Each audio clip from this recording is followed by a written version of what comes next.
Rais wa Marekani Bwana Donald Trump anasema mabadiliko ya utawala nchini Iran yanaweza kuwa jambo bora. Rais huyo wa Marekani siku ya Ijumaa amekubali kuwa mabadiliko ya utawala nchini Iran yanaweza kuwa hatua muhimu ya kutangaza kwamba hivi karibuni nguvu kubwa itakuwa Mashariki ya Kati, huku Marekani ikituma meli ya pili ya kivita katika eneo hilo.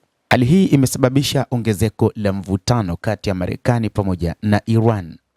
Hata hivyo, Iran imesema moja kati ya jambo muhimu inayolinda ni pamoja na mamlaka zilizopo nchini Iran, hasa utawala wa Jamhuri ya Kiislamu ya Iran wa Ayatollah Al-Khamenei. Hatua za kijeshi za Donald Trump na mazungumzo makali yanayoendelea wakati huu, Washington na Tehran zinajaribu kuzungumzia mzozo wa muda mrefu wa nyuklia na Iran na nchi za Magharibi.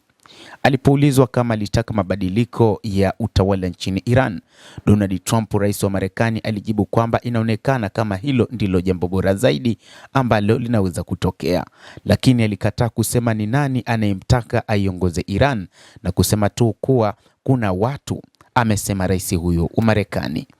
Hili bado linadhihirisha kwamba mamlaka nchini Marekani pamoja na mataifa ya Magharibi pamoja na Israel bado yamekuwa na hofu kubwa dhidi ya utawala uliopo wakati huu, utawala wa kiongozi mkuu wa Jamhuri ya Kiislamu ya Iran Ayatollah Al-Khamenei na mfumo mzima wa utawala nchini humo. Kwa miaka 47 wamekuwa wakifanya majadiliano na kuzungumza, Trump alisema baada ya tukio la kijeshi huko Fort Bragg, North Carolina.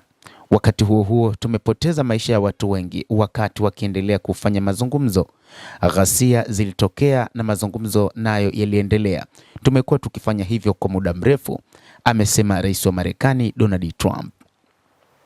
Washington inataka mazungumzo ya nyuklia na Iran pia yagusie usaidizi wa nchi hiyo kwa makundi yenye silaha katika eneo hilo na jinsi watu wa Iran wanavyotendewa.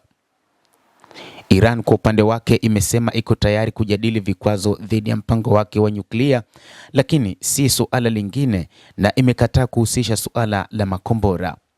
Trump ametishia kuishambulia Iran ikiwa hakuna makubaliano yatakayofikiwa, huku Tehran ikiapa kulipiza kisasi na kuzua hofu ya vita vikubwa zaidi, huku Marekani ikipeleka vikosi Mashariki ya Kati. Marekani ililenga vituo vya nyuklia vya Iran katika mashambulizi ya mwaka uliopita. Na hata hivyo bado inaelezwa kwamba licha ya kutomtaja moja kwa moja kiongozi mkuu wa serikali ya mapinduzi ya Kiislamu ya Iran, lakini moja kati ya takwa la Marekani na Israel pamoja na mataifa Magharibi wakati huu ni kuondolewa madarakani kwa kiongozi wa muda mrefu nchini Iran Ayatollah Al-Khamenei mwenye umri zaidi ya miaka 80 aliyepo madarakani, ambaye amekuwa nguzo muhimu ya watu wa Iran pamoja na utawala wa Iran kama ambavyo wao wenyewe wanadai. Trump aliulizwa ni nini kilichobaki kulenga maeneo ya nyuklia. Trump alisema ni vumbi. Aliongeza, tukifanya hivyo, hiyo itakuwa kazi ndogo zaidi, lakini labda tutakumbatia chochote kilichobakia, alisema hivyo rais huyo wa Marekani Bwana Donald Trump. Wakati huu inaonekana bado hawapo tayari kuona utawala wa Ayatollah Al-Khamenei ukiendelea kusalia madarakani, lakini pia wakiona kwamba ni utawala ambao kimsingi umekuwa ukiwanyima fursa kwa muda mrefu, na ndio maana wamekuwa wakipambana kwa muda huo tangu baada ya mapinduzi ya Kiislamu ya Iran hadi leo hii bado wanaendelea kupambana ili tu wauondoe utawala huo. Lakini kimsingi utawala huo umetengeneza mizizi ya kiimani ndani ya taifa hilo la Kiajemi, jambo ambalo inakuwa ni ngumu mno kuondoa utawala wa Ayatollah Al-Khamenei. Endelea kutufuatilia mtazamaji, na nikusihi usisahau kulike, kucomment, kadhalika kusubscribe channel yetu hii ili upate habari hizi kwa mapana kupitia The World News. Naitwa Damu Hussein. Endelea kuwa nasi wakati wote, endelea kutufuatilia, utayafahamu mambo mengi yanayojiri duniani.